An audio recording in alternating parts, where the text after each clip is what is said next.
Now to the latest in Ukraine, where Russian troops have intensified their attacks on major cities.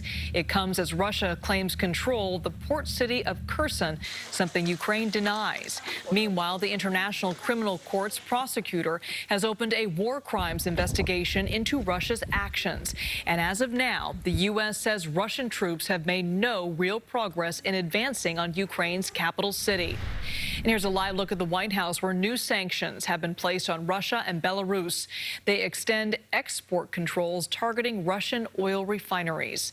KPIX 5's CBS reporter Debra Alfarone joins us from Washington, D.C. with more. Debra?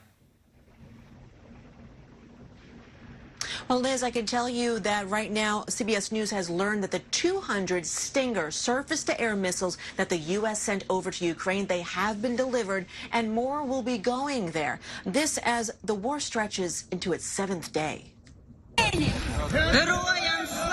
Residents of a southeastern Ukraine city formed a human blockade to keep Russian forces out as airstrikes and heavy shelling continued Wednesday in several other cities throughout the country. We've seen videos of Russian forces moving exceptionally lethal weaponry into Ukraine. That includes cluster munitions and vacuum bombs, which are banned under the Geneva Convention.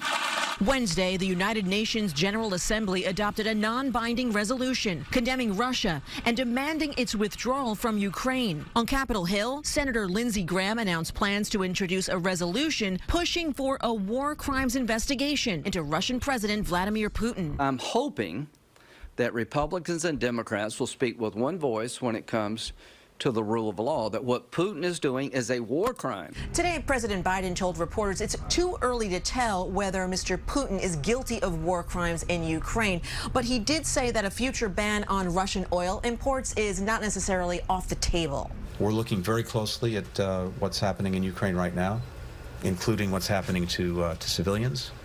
We're taking account of it, we're documenting it, and we want to ensure, among other things, that there's accountability for it. The Biden administration has announced additional sanctions targeting both Russia and Belarus's military and certain technology exports, while the Justice Department launched a task force to crack down on Russian oligarchs and others who try to evade U.S. sanctions.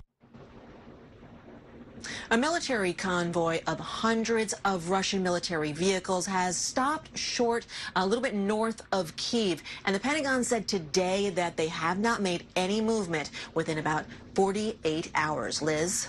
Debra, is there anything more that President Biden can do in terms of sanctions or more restrictions on Russia? It's a great question, Liz, and so many people want him to do more. Actually, day after day, I was standing here at the White House, and I can hear protesters. Actually, now, they've probably just gone home. I don't hear them at this moment, but they are standing here day after day saying, please do something. There's got to be something you can do. Stop the war. You know, obviously, there's been a lot that the president has done. There's been sanctions. He's also restricted the airspace from Russian military Russian airspace, rather. And, you know, there's a lot of other things that he can do. He says he will not send troops. He does stick with that, but he's not going to have all of his sanctions, you know, right away. Every day we're hearing a little bit more, so it is likely we might hear of more sanctions in the days to come, Liz. He just keeps trying to put pressure on Putin, no question. All right, Debra, thank you.